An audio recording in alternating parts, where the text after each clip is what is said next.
जागरूकता को बढ़ाने के लिए मनाया जाता है मजदूर दिवस। मजदूर दिवस पर अभी हमारे बीच है भाकपा नेत्री और निगम 35 की पार्षद डॉक्टर शगुफ्ता ताजवर है। शगुफ्ता ताजवर से जानते हैं मजदूरों को किन किन चुनौतियों का सामना करना पड़ता है। क्या कहेंगे मजदूर दिवस पर आप? सबसे पहले तो आज 1 मई अंतर्राष्ट्रीय मजदूर दिवस के शुभ अवसर पर दुनिया के तमाम मजदूरों को हार्दिक बधाई। हम सब मजदूर हैं, कहीं ना कहीं हम सब कामगार हैं, तो ये आज हमारा दिन है।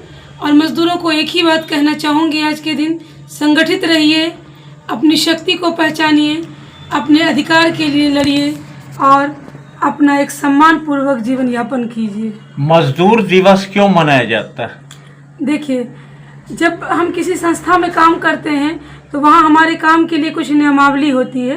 तो पूरी दुनिया में अलग अलग संगठनों से जुड़कर काम कर रहे मजदूरों को उनके अधिकारों के लिए जब जागृत किया गया, उनके कर्तव्य, अधिकार, उनके काम के घंटा, इन सब को लेकर के जब पहली बार 1886 में मजदूर दिवस मनाई गई, जब शांतिपूर्ण रूप से मजदूर सड़कों पर उतरे और सड़कों पर उतरकर शिकागो में इन्होंने अपना पहला आंदोलन किया। 1 मई का तिथि था वो।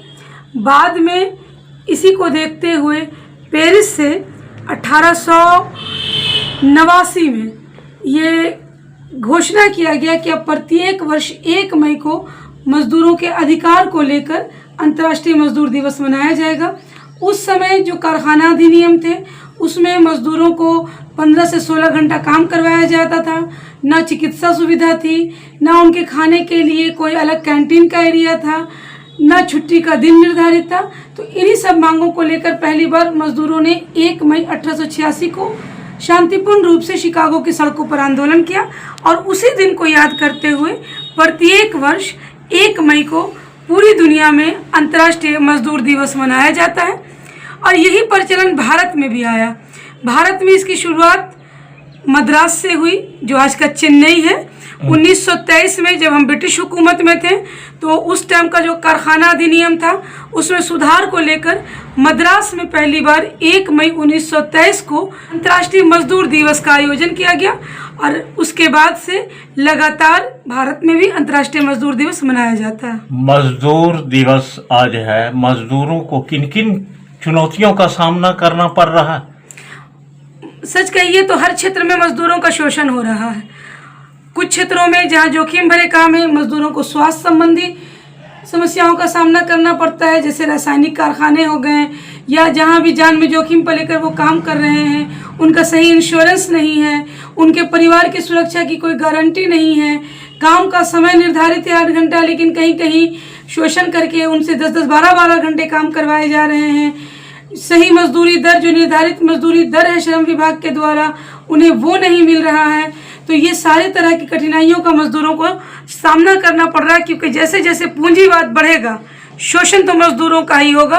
क्योंकि कैपिटलिज्म का बढ़ावा यानी कि मजदूरों का आर्थिक, शारीरिक, सामाजिक हर प्रकार का शोषण निश्चित होगा। और हम देख रहे हैं कि लगातार जो बाजारीकरण का दौर आया, जो हम देख रहे हैं हर चीज़ का निजीकरण हो रहा है, यहाँ सबसे ज़्यादा अगर कोई प्रभावित हो रहा है तो वो है मजदूर। क्या ये समस्या का कैसे निदान हो? मजदूरों की बात बड़ी बड़ी बात होती है, आज मजदूर शोषण के शिकार हो रहे हैं, इस पर आप क्या कहें? देखिए, सेमिनार कर लेना, शीशा बंद एसी के रूम में बैठकर मजदूरों की समस्याओं पर बात कर लेना मजदूरों के लिए कोई हल नहीं निकाल पाएगा। मजदूरों का हल तभी निकलेगा जब आंदोलन सड़कों पर होगा, जब आंदोलन वो मजदूर करेंगे जिनका शोषण हो रहा है। तो मजदूरों को संगठित होना होगा। तमाम अलग अलग यूनियन, हमारे यहाँ बहुत सारे पार्टी वाइज यूनियन चल रहे हैं, काम के आधार पर यूनियन चल रहे हैं, उन सबको संगठित होना होगा। उन सब के बीच शिक्षा जो सबसे बड़ी ताकत है वो एक उनको मिलना चाहिए, उनको उनके अधिकार और कर्तव्य की जानकारी मिलना चाहिए। भारतीय संविधान के अनुसार मजदूरों के लिए क्या अधिकार दिए गए हैं ये उन्हें पता होना चाहिए। तो संगठित हों, संघर्ष करें, आंदोलन के मार्ग से ही उन्हें उनका अधिकार मिलेगा। अपने अधिकार को लेकर मजदूरों में जागरूकता कब आएगा? देखिए, ये ट्रेड यूनियन है, बहुत सारी संगठन हैं, उन लोगों को चाहिए कि मजदूरों के बीच में समय समय पर जागरूकता कार्यक्रम करें उनके लिए जो भी सरकारी योजनाएं चल रही हैं उन तक पहुंच रही हैं या नहीं पहुंच रही हैं, इसकी जानकारी लें और यथासंभव हो सके तो अगर कोई कंपनी, कोई संस्था, कोई सरकारी, अर्ध सरकारी, गैर सरकारी संस्था यदि अपने मजदूरों को सही मुआवजा, सही जो वेतन है उनका अधिकार, उनके काम के घंटे अगर नहीं दे रही है तो इसके लिए उनके विरुद्ध सख्त कार्रवाई करें, तभी मजदूरों को हम उनका अधिकार दिला सकते हैं। मजदूरों की मजदूरी में महिला और पुरुष है, दोनों के वेतन में भी नहीं, समानता है? बिल्कुल नहीं। हमारे यहाँ जो मजदूर हैं उनको हम लोग, जैसे निगम के मजदूरों को हम लोग 3 कैटेगरी में देखते हैं, कुशल, अर्धकुशल और अकुशल। तो इस आधार पर उनके वेतन में अंतर होता है। लिंग के आधार पर वेतन में अंतर का कोई व्यवस्था नहीं है, क्योंकि हमारा संविधान कहता है कि भारतीय नागरिक को धर्म, जाति, लिंग के आधार पर कोई भेद नहीं किया जा सकता, न काम के लिए न अधिकार के लिए। मजदूर दिवस के मौके पर आप क्या संदेश देना चाहेंगे? मैं एक ही संदेश दूंगी। आज 1 मई 2025 हम लोग अंतर्राष्ट्रीय मजदूर दिवस मना रहे हैं कि सभी मजदूरों एक हो जाइए, अपने अधिकार को समझिए। अपने अधिकार के लिए अगर कहीं हनन हो रहा है तो आवाज़ उठाने की ताकत रखिए। शोषण के विरुद्ध हमें खड़ा होना है, संगठित होना है और भारतीय संविधान के अनुरूप अपने अधिकार को ग्रहण करना। अभी हमसे बात कर रही थी भाकपा नेत्री डॉक्टर शगुफ्ता ताजवर ने कहा मजदूरों को एक होना चाहिए, एक होके हम आगे बढ़े और अपने अधिकार, सम्मान को समझना चाहिए।